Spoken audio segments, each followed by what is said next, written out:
Hello बच्चों, आज हमारी क्लास 12 की 3 डायमेंशनल ज्योमेट्री की आपकी तीसरी क्लास है।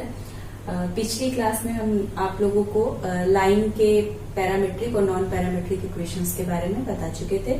बच्चों, एनसीईआरटी में आपके विगत वर्षों में बहुत बार प्रश्न पूछा जाता है कि तीन बिंदुओं को, तीन वेक्टर्स को हम किस तरीके से संरेख दिखा सकते हैं। तो उसको दिखाने से पहले आपको हमने आपको बताया था वेक्टर सदिश विश्लेषण पढ़ाते वक्त कि वेक्टर्स को जो है लीनियर कॉम्बिनेशन ऑफ वेक्टर्स बताया था कि किसी एक वेक्टर को दो वेक्टर्स के योग के रूप में दिखाया जा सकता है। जब हम सदिशों के वियोजन पढ़ रहे थे उसमें भी हमने इस चीज को देखा था।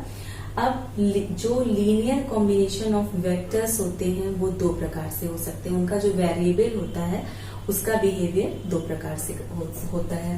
पहला होता है एक घाततः आश्रित सदिश यानी कि लीनियरली डिपेंडेंट वेक्टर्स, और दूसरा होता है एक घाततः मुक्त सदिश यानी कि लीनियरली इंडिपेंडेंट वेक्टर।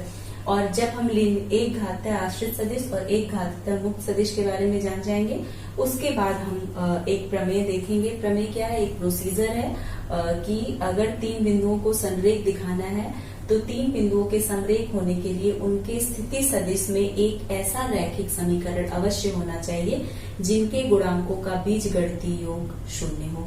अगर हम ऐसा दिखा सकते हैं तो जो गिवन वेक्टर्स होते हैं जो हमको क्वेश्चन में दिए हुए हैं वो जो है कोलिनियर यानी कि समरेख होंगे। तो समरेख बिंदुओं वेक्टर्स के समरेख होने से पहले आइए हम जान लेते हैं कि लीनियरली डिपेंडेंट वेक्टर क्या होते हैं और लीनियरली इंडिपेंडेंट वेक्टर्स क्या होते हैं। सपोज दैट हमारे पास x1, x2 से लेकर के xn आर n स्केलर्स, ये जो है n सदिश है, एंड a1, a2 से लेकर के an वेक्टर्स। अब अगर इनका लीनियर कॉम्बिनेशन यानी कि जो इनका लीनियर कॉम्बिनेशन अगर पॉसिबल है तो इसको हम इस तरीके से लिख सकते हैं x1 a1, x2 a2 से लेकर के xn an। और अगर ये 0 के बराबर होता है तो इसमें दो स्थितियां होती हैं। पहली स्थिति क्या है कि जो x1, x2, xn, अब ऑब्वियसली आप ये देख रहे हैं ये 0 है तो इनका कॉम्बिनेशन यानी इनके जो वेरिएबल्स हैं उनका कॉम्बिनेशन कुछ इस प्रकार से बना होगा कि उनका योग करने पर जो है स्केलर्स। अब यहाँ पर आपको ये ध्यान देना है x1, x2 से लेकर के xn स्केलर हमने माना है, तो जरूरी नहीं कि x1, x2 सभी पॉजिटिव साइंस के साथ हो या सभी की स्पेसिफिक, इनके साइन पॉजिटिव भी हो सकते हैं, इनके साइंस नेगेटिव भी हो सकते हैं और ये 0 के बराबर भी हो सकते हैं। तो जो पहला कंडीशन आपका ये है कि x1, x2 से लेकर के xn जो स्केलर हैं इनमें से एटलीस्ट एक स्केलर ऐसा होना चाहिए जो नॉन जीरो हो। यानी कि अगर x1 से लेकर के xn तक में कोई एक स्केलर ऐसा होता है जो नॉन जीरो है, यानी कि सभी स्केलर्स एक साथ जो है 0 नहीं है, एक एटलीस्ट एक ऐसा स्केलर है जिसकी वैल्यू जो है वो नॉन जीरो है।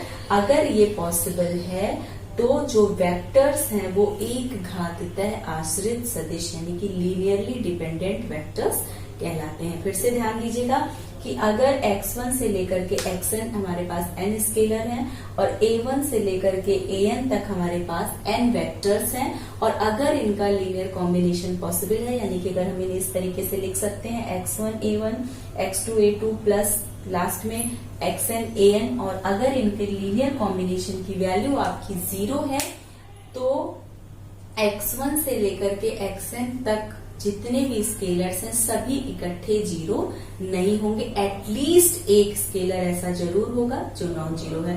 तो अगर ऐसा पॉसिबल है तो जो वेक्टर्स हैं उनको हम लीनियरली डिपेंडेंट वेक्टर्स बोलते हैं। और नेक्स्ट है आपका एक घाततः मुक्त सदिश। यदि x1, x2 से लेके xn सभी 0 होते हैं तब हम जो ये वेक्टर्स का कॉम्बिनेशन है, इसके जो वेक्टर्स हैं उनको हम बोलते हैं लीनियरली इंडिपेंडेंट वेक्टर्स। तो आपको आई होप ये समझ में आ गया होगा कि कब हमारा अगर वेक्टर्स का लीनियर कॉम्बिनेशन पॉसिबल है with coefficient of some scalars, तो अगर आप ये देख सकते हैं कि अगर कॉम्बिनेशन आपका 0 के बराबर है तो सभी स्केलर अगर एक साथ 0 हो जाएंगे तो वेक्टर्स लीनियरली इंडिपेंडेंट वेक्टर होंगे, और अगर एटलीस्ट एक स्केलर ऐसा है जो नॉन जीरो है तो वेक्टर्स का जो बिहेवियर होगा उसको या वेक्टर्स को हम क्या बोलते हैं, लीनियरली डिपेंडेंट वेक्टर्स। तो लीनियरली डिपेंडेंट इंडिपेंडेंट वेक्टर जानने के बाद अब हमारे ये 3 बिंदुओं को किस तरीके से हम कोलिनियर प्रूव कर सकते हैं। 3 बिंदुओं के समरेख होने के लिए हमने बताया था कि उनके स्थिति सदिश में एक ऐसा रैखिक संबंध होना चाहिए कि जिनके गुणांकों का बीजगणितीय योग 0 हो। यहाँ पर हमने 3 वेक्टर्स A, B और C 3 एज्यूम कर लिए हैं।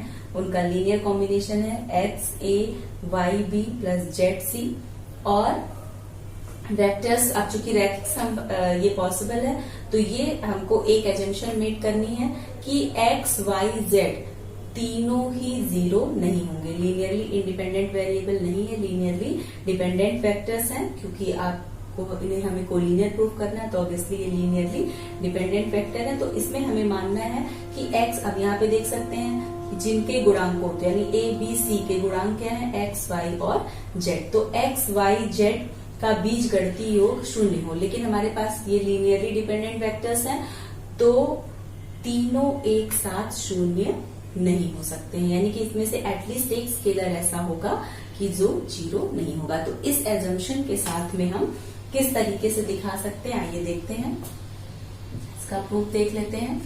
लेट,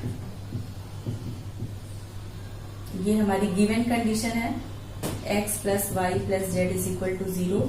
हमने एजम्पशन मेड किया है z is not equal to 0। ये हमारी गिवन कंडीशन है, हमको क्वेश्चन में दिया गया है या थ्योरम में, क्योंकि हमें कोलिनियर प्रूफ करना है।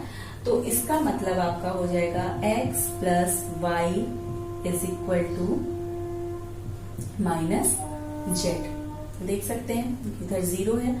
अब again X A plus Y B is equal to minus Z, C हम मान लेते हैं।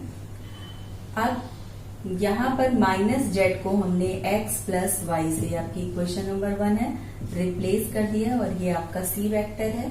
इधर आपका x vector plus Y b vector, इसको हम इधर ले आते हैं तो इसको सी वेक्टर को हम लिख सकते हैं x ए वेक्टर और y b vector upon x plus y. अगर आप लोगों को अंतः विभाजन एक रेखा का याद होगा तो आपको ये किस चीज को डिनोट करता है, C एक ऐसे बिंदु का स्थिति सदिश है जो किसी रेखा को y/x के अनुपात में काटती है। यानी कि C जो है आपका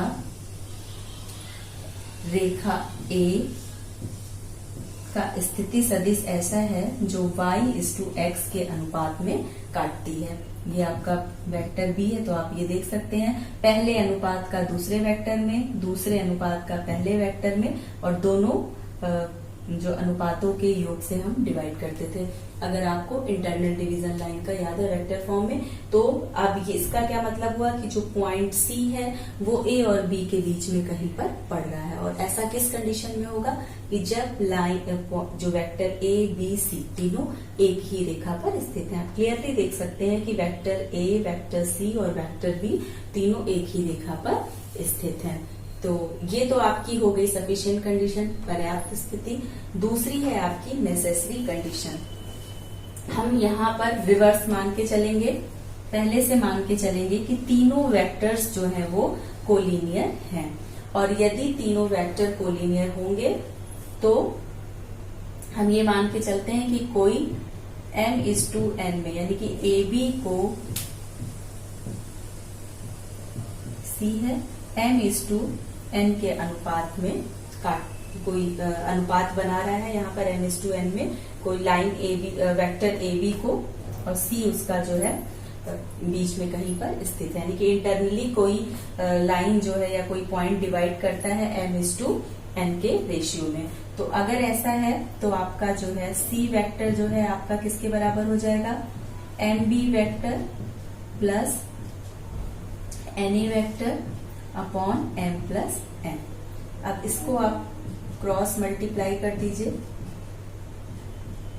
ये आपका MB vector plus n a vector.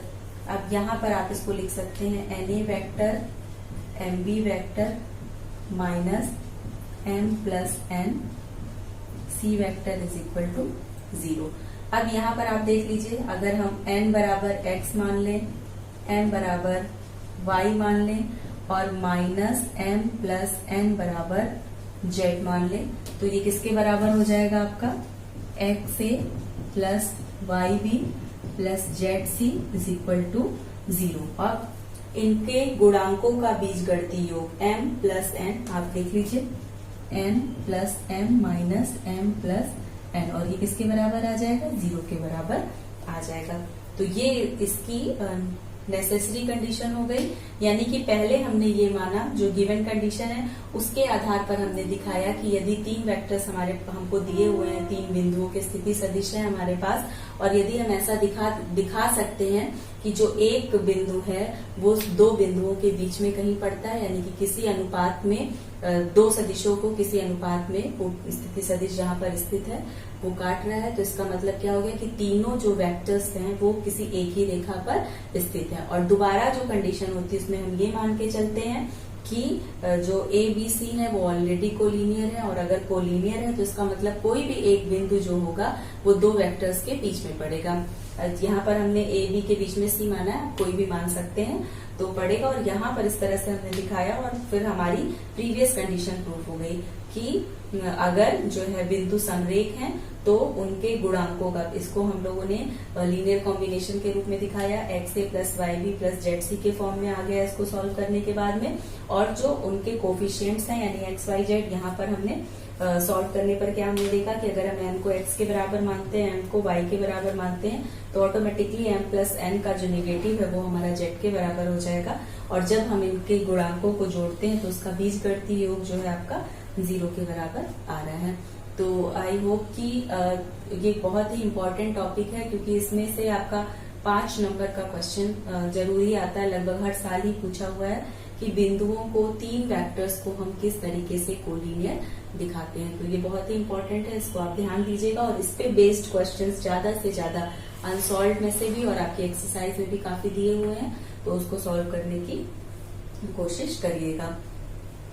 तो बच्चों, आपका ये जो लाइन से रिलेटेड जितने भी टॉपिक थे वो खत्म हो चुके हैं, और जो आपका 30% कोर्स रिड्यूस हुआ है उसमें आपका स्केलर ट्रिपल प्रोडक्ट हटा दिया है, लेकिन फिर भी आपको स्केलर ट्रिपल प्रोडक्ट पढ़ना पड़ेगा, क्योंकि बिना स्केलर ट्रिपल प्रोडक्ट के आप नॉन पैरामेट्रिक फॉर्म जो प्लेन के हैं वो, या लाइन का तो आपने देख लिया, लेकिन प्लेन का नॉन पैरामेट्रिक फॉर्म आप नहीं पढ़ सकते हैं। तो आपके कोर्स में एक चीज जो नहीं थी कि जो पैरामेट्रिक फॉर्म था प्लेन का, तो उसे भी आपको पढ़ना पड़ेगा। तो नेक्स्ट क्लास में उसको आप एडिशनल है उस पे बेस्ड क्वेश्चन नहीं सॉल्व करेंगे, लेकिन आप उसकी हेल्प से ही पैरामेट्रिक नॉन पैरामेट्रिक फॉर्म को समझ सकते हैं। तो सबसे पहले हम लोग प्लेन का पैरामेट्रिक फॉर्म से इक्वेशन निकालेंगे, और उसके बाद नॉन पैरामेट्रिक फॉर्म से। तो स्केलर ट्रिपल प्रोडक्ट की जो प्रॉपर्टीज आपको बताई गई थी आप उसको छोड़ देंगे, लेकिन स्केलर ट्रिपल प्रोडक्ट का जो ज्योमेट्रिकल मीनिंग है और स्केलर ट्रिपल प्रोडक्ट की डेफिनेशन वो आप जरूर पढ़ेंगे, क्योंकि उसके बिना आपका प्लेन का जो भी इक्वेशन है वो सॉल्व नहीं हो पाएगा। इसको आप तब तक रिवाइज करिए, मिलते हैं नेक्स्ट क्लास में। Thank you.